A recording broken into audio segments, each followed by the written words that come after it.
Ganga express की शानदार प्रस्तुति।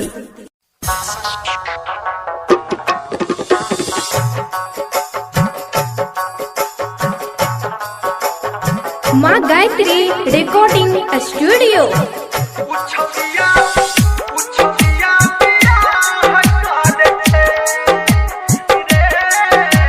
डीजे गुड्डूराज मधुबनी।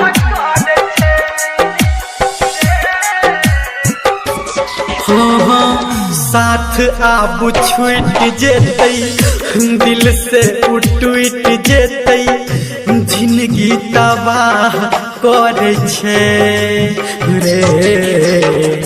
उछौरिया बियाह करे छे रे, उछौरिया बियाह करे छे। साथ आब छूट जेतै, दिल से टूट जेतै, जिंदगी तबाह कर छे रे। उछौरिया बियाह कर छे रे, उ पगली बियाह कर छे।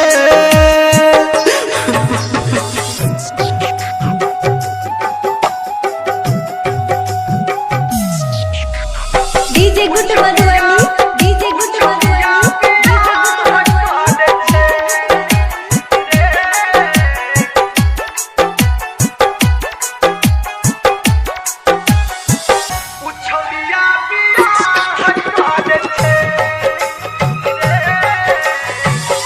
जकरा से दिल लागे उ किया दूर होय छै, दीवाना के सपना किया चकना चूर होय छै।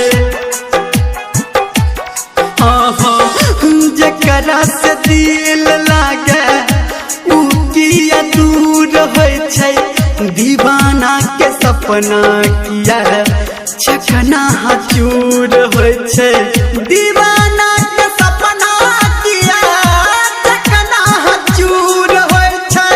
हे भगवान, हमारा बिसैर जेतै, छोड़ के उछल जेतै, दूसर से सलाह कर छे रे। उछौरिया बियाह कर छे रे, उ पगली बियाह कर छे।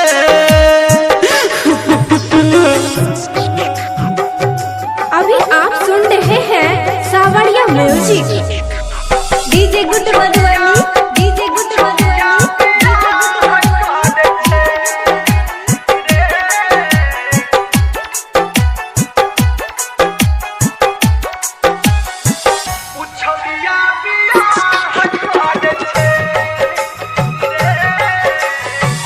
जान हमर दुख दके जेतै केकरो अंदर, सहतै कोना के जुदाई सनी धर्मेंदर।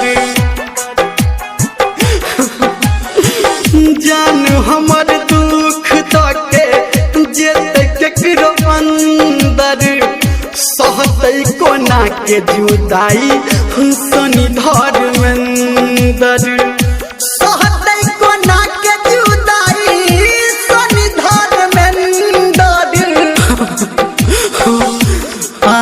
ने जीबै रे, जहर के पीबै रे, दूसर के उचाह करे छे रे। उ पगली बियाह करे छे रे, उछौरिया बियाह करे छे। मन है मर जा।